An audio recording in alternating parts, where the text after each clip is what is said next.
ఇప్పుడు ఇక్కడ మనము యూట్యూబ్ మన ఛానల్ ఓపెన్ చేయగానే ఇంపార్టెంట్ నోటిఫికేషన్ అని చూపిస్తూ video is blocked in some reasons అని చెప్తుంది.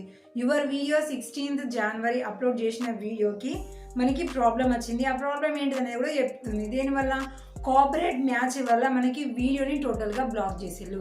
మరి ఇలా వచ్చింది అనుకోండి, ఛానల్ మానిటైజేషన్ పరంగా ఏమైనా ప్రాబ్లం ఉంటుందా?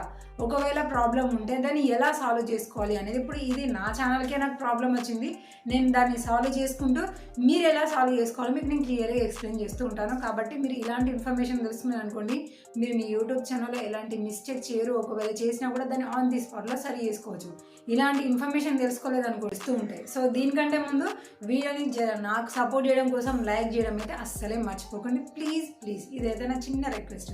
ఇప్పుడు ఇక్కడ మనకి నోటిఫికేషన్ అనేది మాత్రం మనం బ్రౌజర్లో లాగిన్ అయిన తర్వాత డాష్ బోర్డ్ దగ్గరనే మనకి డైరెక్ట్గా చూపిస్తుంది ఇంపార్టెంట్ నోటిఫికేషన్ అనేది.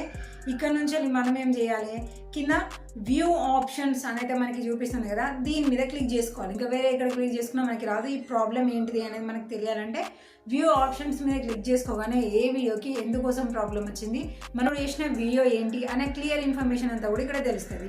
ఇక ఇక్కడ చూస్తున్నారు కదా, నేనే కనిపించాను, వేరే వాళ్ళ వీడియో అయితే ఏం కానే కాదు. దీనికి నేను మాటలు కూడా నేనే మాట్లాడుకున్నాను. కాకపోతే ఇక్కడ మనకి ప్రాబ్లం ఏమొచ్చింది, video blocked is some territories అని చూపిస్తుంది. అంటే సో నేను మాట్లాడుతూనే ఉన్నాను, ఊరికే మాట్లాడితే బాగుండదు కదా అనేసి నేను బ్యాక్గ్రౌండ్లో చిన్న మ్యూజిక్ అనేది నేను సెలెక్ట్ చేసుకొని ఈ వీడియోని అయితే అప్లోడ్ చేసినాం. కాకపోతే దీనివల్ల మన ఛానల్ మానిటైజేషన్కి ఎలాంటి ప్రాబ్లం అయితే లేదు అని ఇక్కడ చూపిస్తుంది. చూడండి, నో ఎఫెక్ట్ అనేది మన ఛానల్కి చూపిస్తుంది. కాకపోతే విజిబిలిటీ దగ్గర మాత్రము ఈ మ్యూజిక్ అనేది బ్లాక్ అయిపోయి ఉంటుంది. సో ప్లే అయ్యే వాళ్ళకి నార్మల్గా మాత్రమే వీడియో అనేది కనిపిస్తుంది. సో దాంతో మ్యూజిక్తో కలిపి మన వాయిస్ ఉంది కాబట్టి రెండు కూడా ప్లే కావు. సో మానిటైజేషన్ పరంగా అయితే ప్రాబ్లం లేదు. కానీ అలా అనేసి ఈ వీడియోని ఇలానే వదిలేసుకోము కదా, అక్కడ మనకి ఎప్పటికీ మన ఛానల్కి ఒక ప్రాబ్లం ఉంది అన్నట్టుగా షో అవుతుంది. కాబట్టి దీన్ని సాల్వ్ చేసుకోవడానికి మనకు ఛాన్సెస్ అయితే ఉంటాయి. ఎలాగా, ఇప్పుడు టోటల్గా ఈ మ్యూజిక్ని మ్యూట్ పెట్టడము మనంతట మనము, లేదు అని అంటే దాని మ్యూజిక్ని రీప్లేస్ చేసుకోవడము, ఇలాంటి ఛాన్సెస్ అయితే ఉంటాయి. కాకపోతే ఇక్కడ నేను నా వాయిస్ మ్యూజిక్ రెండు కలిపి ఉన్నాయి కాబట్టి నాకైతే మ్యూట్ లేదంటే దాన్ని వేరే మ్యూజిక్కి క్లైమ్ చేసుకోవడానికి రీప్లేస్మెంట్ కూడా అవకాశం అయితే లేదు. మరి ప్రాబ్లం పోవాలంటే ఎలాగా, ఏముందండి, కళ్ళు మూసుకొని సపరేట్గా ఆ వీడియోని డిలీట్ చేయాలి.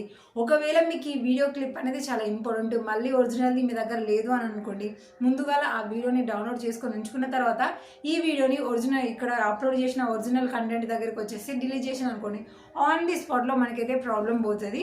మళ్ళీ మీరు నెక్స్ట్ అప్లోడ్ చేసేటప్పుడు ఇలాంటివి మీరు చూసుకొని ఆ మ్యూజిక్స్ అనేది ఇచ్చుకోకుండా నార్మల్గా మీరు చేసుకున్నారు అనుకోండి, ప్రాబ్లం అనేది ఏం లేదు. కాకపోతే యూట్యూబ్లో మనకి ఇలాంటివి ఏమైనా రిమూవ్ చేసినప్పుడు చాలా లోడింగ్ అవుతుంది. లోడింగ్ ఏంటంటే దాదాపుగా 10 minutes వరకు పడుతుంది. కాబట్టి ఆ 10 minutes వరకు ఇప్పుడు ఇక్కడ ఉంచాము కదా.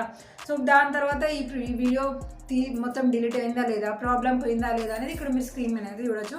మనకి లోడ్ అయ్యి కొద్దిసేపు మనం వెయిట్ చేసినామంటే మనకి ఇక్కడ ప్రాబ్లం ఉంది అనేది పోతుంది, ఆ వీడియో కూడా కనిపించదు. సో ఇలా మన ఛానల్ అనేది చాలా సెక్యూర్గా ఉంటుంది. ఇలాంటి మిస్టేక్స్ దగ్గర మనము మన ఛానల్కి అయితే ఏం ఎఫెక్ట్ కాలేదు కదా అని అన్నిటిని మనం నెగ్లెక్ట్ చేసుకుని పోయామనుకోండి, ఒకటేసారి ఛానల్ టోటల్గా మానిటైజేషన్ మొత్తం తీసేసే అవకాశం ఉంటుంది. కాబట్టి జాగ్రత్తగా ఉండండి.